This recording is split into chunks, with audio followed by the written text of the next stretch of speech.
have this built into an app. If you come across a fire, you open the app and hit fire, and it kind of gives you step-by-step procedures for that particular company. So they're actually doing, I know they have do a lot of pharmaceutical companies and so on, and they're really getting some attention worldwide for the stuff they're doing. It's very, very, I won't mention names, but by all means ask me afterwards and I'll tell you who they are, because they're working for me. Okay? So that's during the incident. After the incident, we go back to our good old paperwork. And again, lots of knowledge. If you're taking pictures, I believe that they have a presentation they can send out to you afterwards. Or if you want, we'll get you the pictures afterwards. Again, my problems here, paper, we don't look at it, we don't reference it, we don't go back and historically look at it. So having something that does that for you, having that intelligent management system is absolutely crucial, especially when it comes to things like corrective actions. You saw how we linked the corrective actions and remedial actions from the risk assessment. Do the same thing from the inspections of the incidents. If you create a task, track it with it. So this is the incident that occurred. These were the 10 recommendations we put in place after the incident. And again, to answer your question, yes, there is a full review process here as well. So as your on-site reviews, your corporate reviews, so on and so forth. But what I want to get to is the likes of this one. Okay? Excuse me a second while this mouse takes a second to respond. This is an analytical graph. For those who are struggling to see it, the top one is the number of inspections. This is a company. We won't mention them, but it is a company. So these are incident reports from 1st of August to the end of last year. So for 4 months. Number of incidents, number of inspections. See a pattern? As soon as the number of inspections drops down, number of incidents increases immediately. That's not a delayed risk reaction, that's an instant reaction. That's a very powerful snippet of information. But it's a snippet of information that generally we never see the correlation between the two of them without having something here that's spelling it out for us, giving it to us in a pretty graph. Instantly. You don't need to go through kind of reams and reams of incident reports and inspection reports to see how the two of them correlate to each other. Another example.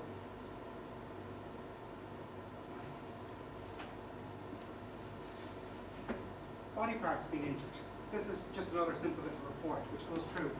What the dates are in this one. This one is from, so from the 11th of June to the 31st of December last year. So in this particular company, these are from all the incidents that they have, these are the body parts that are being injured. Relatively straightforward. This is the one that I love. Left shoulder, right shoulder. 19% of incidents of injuries were left shoulder, 5% were right shoulder. That's a powerful snippet of information. What's happening in the process that these guys are doing that's affecting the left shoulder more than the right shoulder? And what do we need to do to correct it? That's information that we wouldn't get looking through paper reports. This is one that a client sent this one to me, and I just found it very, very, it's very clear to present what's happening. And often, when we know what's happening, it's very easy to do something about it. So that's our incidents. So there are kind of 4 areas I looked at. I suppose I'm conscious of the time. So, do you disagree with me? Can you see you're looking at some of the stuff here and going, no, health and safety will never go there. Right? Can you see the merits of how we gather and collect information? In IT circles, there's this term being thrown around an awful lot at the moment called big data. And we're all going on about it. The government's investing massive money in it. There's data centers coming in. And it's all about doing this sort of thing. Collecting and representing information in a way that you can digest it. Take those graphs. There could be thousands and thousands of lines of data to produce those graphs. But you don't need to worry about going through them. The picture tells you what's actually happening. Okay? What about data protection, especially on the way we're able to swipe some of these details in the event of a first aid scenario? It's all carried on a card. What's the data protection around that? All information on those cards is fully encrypted. It's, again, I don't want to bore people with technical terms, but it's the encryption process that we personally use is the equivalent of the US government. It's actually very, very, we go overboard, and we're being told continuously, we go over the top of it. But funny enough, the first week I started the company was the last time Aircom had a big breach where they lost a laptop with a load of data on it. And I remember one of the first days we sat down and say, right, what we're going to do with the company. That's the news story broker. We said, right, that's one thing we're not going to do. So we take encryption. Everything is encrypted. If I take detail, the information on this phone and put it on the tablet, it's wasted. Because each device is unique, and you can't share information across devices because of the encryption process. So we take data protection very seriously. And even on that, if Alma logged in on her phone, she wouldn't have the same permissions on the system as I would have. She may not see those medical records. She may not see my training details if she's not given permission to it. So it's all based on permissions and what user can and can't. The data is on a central database, not on the card, not on the device. All that's on the card is ID. All That's on the card is an ID. But the data can be cached data on the phone. The reason we do that is to allow you to use this offline. You know, if you go into someplace without Wi-Fi, without 3G, you can actually do everything you need to do without having the connection. Yeah.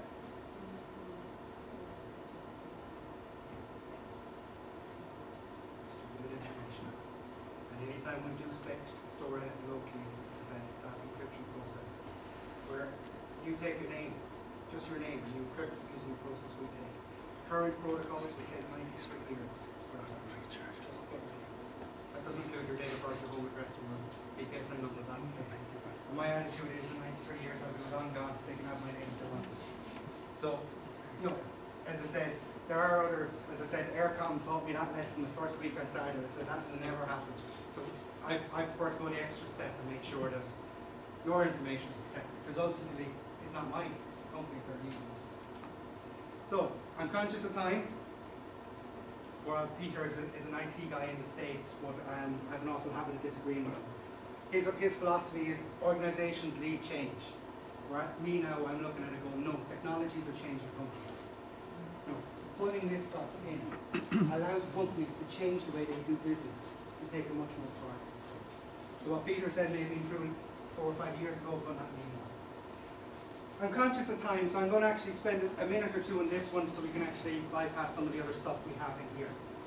When I talk to people about systems and changing systems and implementing them, there's a few common concerns I get the whole time, and these are generally some of them that are on the board. What's in blue are the general, are the things people come to me with. What's in green is what they should be coming to me with. And that's what I suppose I want to just kind of highlight some of them to you tonight. People are concerned about functionality. Will it do what I want it to do? Will it perform the way I want it to do in this environment, with this circumstance, with that circumstance? These are questions I get asked, and security as well. Ease of use is not. You know, how easy something is to use has a big impact on how users will accept it. Now, if they have to go away and spend a week training to do a risk assessment, how many people would actually do it? Very little. So, no, and this is an area where companies like mine make an awful lot of money out of training. One of my clients uses an accountancy package, and the financial guys approved it because it was the cheapest quote they got. So I'll take it for argument's sake that it costs them 10 grand a year for this accountancy package. They spend 20 grand a year training staff. It was never part of the original quotation. You know, because it's so complex to use, they actually have to send their staff away to be trained multiple times throughout the year. So always look for the hidden costs of training. Whether it's an online platform, whether they're training manuals, whether they're training videos. These are things that are going to save you big money in the implementation process. Compatibility. I mentioned there a minute ago. Do these systems interact and play with what you already have? You know, some will, some won't.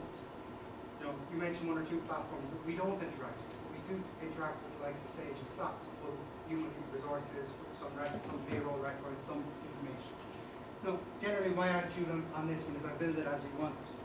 But there are some companies out there who do a lot more than we do, and some companies who close that door completely. Stability. No, as I said, we're in our first generation of these products. Do you want a system that's going to crash on you every day? So again, look for performance records. Get references. What did our current clients say about the system? Because I'm going to tell you it's great. It's brilliant. Best thing since sliced pan. But will my customers say the same thing? As I said, this is where I go in and say, these are things you should be doing if you're thinking about these systems. And by the way, I have no problems. My customers will say the same thing. So, and interoperability comes back to compatibility. Will it work with your environment and what you're doing? The last little one, and as I said, I'm conscious of time because Sabine told me she wants to be out of here on time. So I'm blaming her. When it comes to putting these systems in place, the first question I always get asked is what it's going to cost me. We can't afford this, what's it going to cost me? When you actually look at the figures, cost is only an objection in 9% of cases. The biggest one is will the users accept it?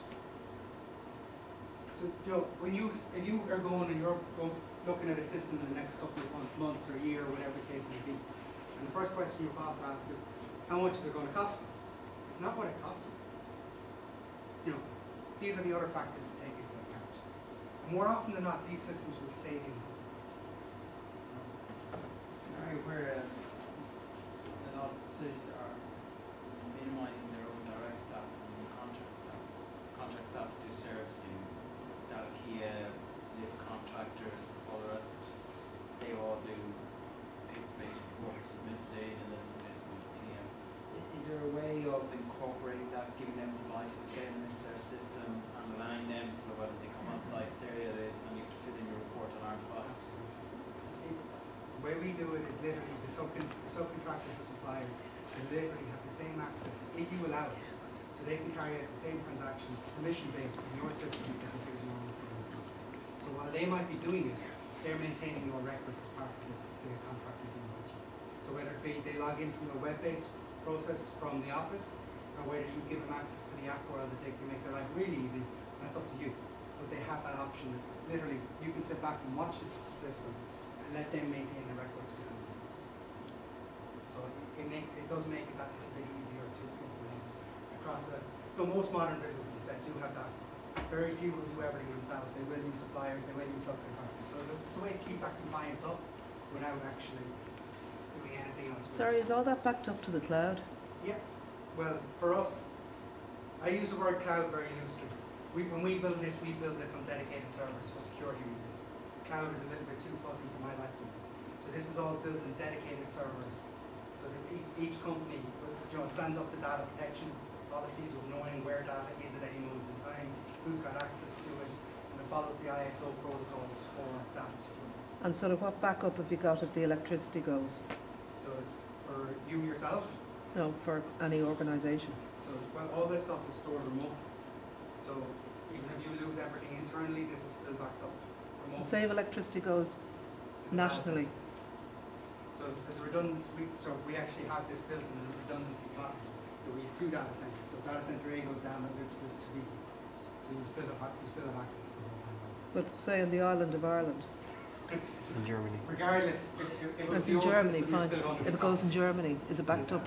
Is it backed up in Ireland or is it backed up somewhere else? So this is where I go. If everything goes, chances are you have bigger problems with doing the paperwork around. I think like an ESB strike she's talking about, something like that. No, I'm not just talking about USB. It's the very same principle. If the electricity's gone, how are you going to do your report on your computer as is? If you can't access, if you don't have power... But you have paper copies, that's the thing. Mostly people print off. As a safety practitioner, you tend to print off paper. You always have your hard copy to hand because it's easy to work off.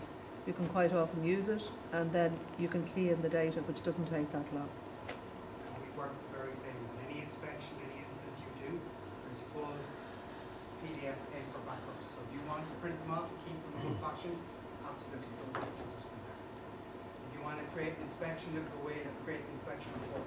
You can go out with paper and fill it out, you can go back to the office and do it. To me, it's duplicating work a little bit, because you go out and you do it in the field and then you come back and you go through the same results. That you could do very easily in one suite with a tablet.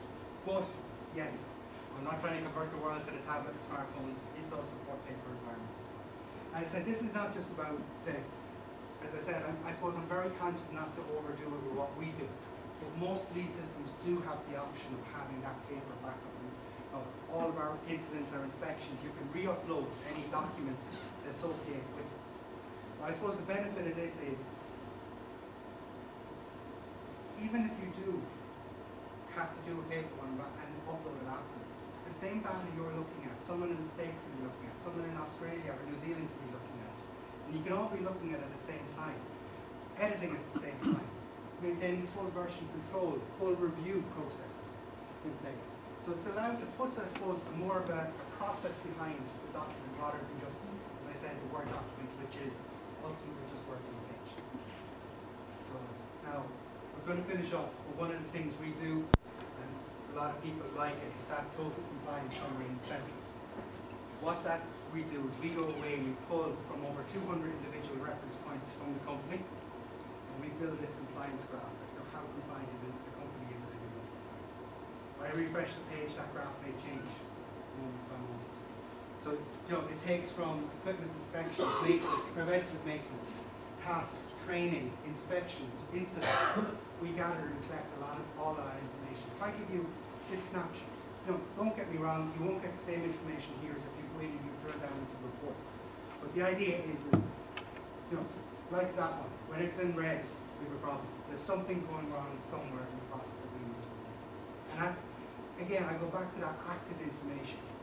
You know, 2 or 3 years ago, it was only ever a person's judgment whether things were going well or whether they're not. Having some indicator to say, we're on track, we're not on track, what can we do? You know, do we need to take action in training this month? Do we need to do more inspections this month? Do we need to review our policies? Are our risk assessments due for review?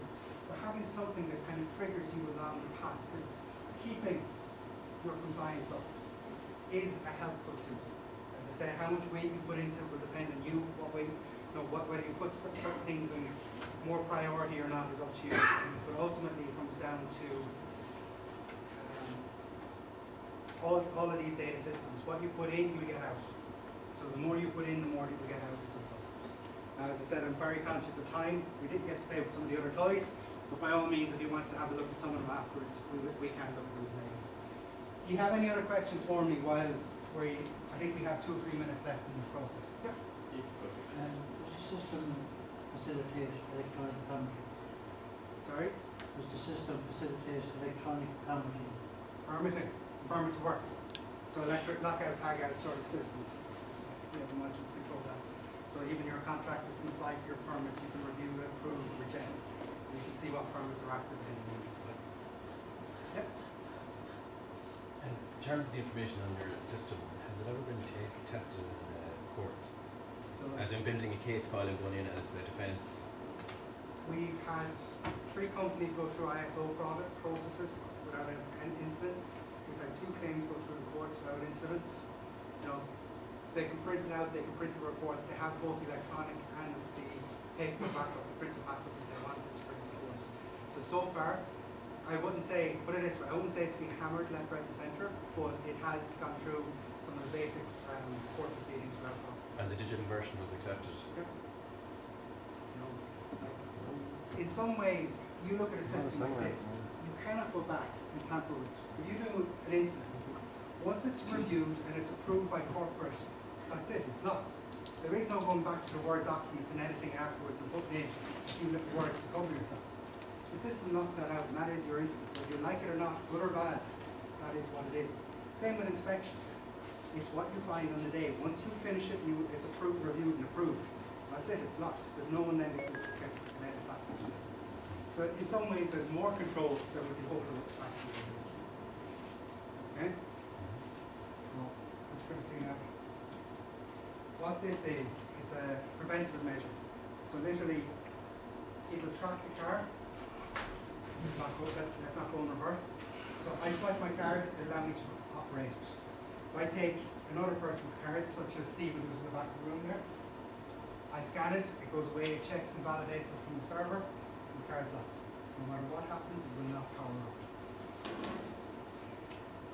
Let's see if I can change Stephen's profile very quickly. And I suppose I'm very conscious of the time. If you want after, I can answer your question in more detail.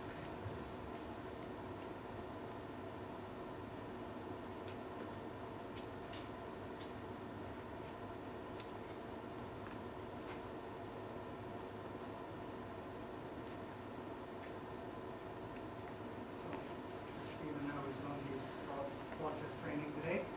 Congratulations.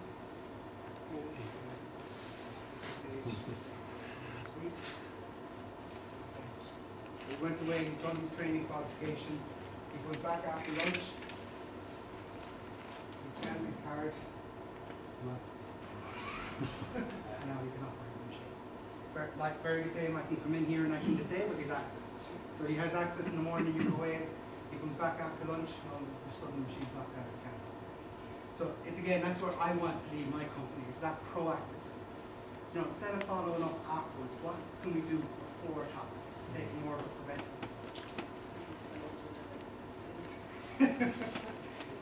So it's that live access. I could change those details just as easily for a machine in Australia as I can here this side. So you know, it's that, it allows that kind of global control. So I'll leave it there. Nigel, let me wrap it up. Is there any further questions? Guys, thank you very much for your time and attention. As I said, please catch me afterwards if you do want to answer for any other questions for me. Well, George, thanks very much for coming out to speak this evening. It was very interesting presentation. I certainly relish the thought now of looking out from a site office window and see someone driving too fast in a teleporter or something and just kind of do buttons and working for it. Right, take your phone out and scan his card. We have a token of appreciation. Thank you very much. Thank you very much.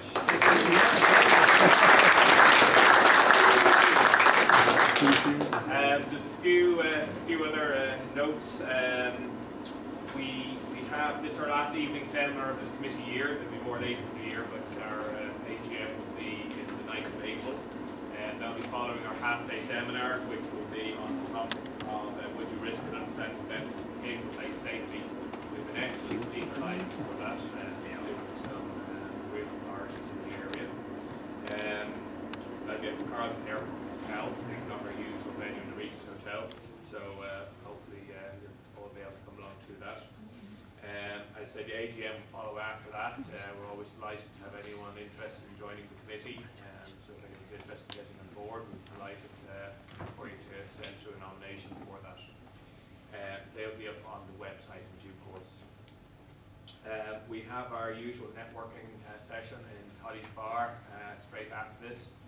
Please do come along. We have finger food, sandwiches, tea and coffee there, and an opportunity to meet your fellow professional colleagues. And thank you all very much for coming out this evening. We do appreciate good turnout for these events. So don't provide safe home, and otherwise we'll see you in the Toddy's Bar. Oh, if you anyone sign in on the sign-in sheet, please do so. We'll copy of the notes to you from that. It's 2 sheets floating around.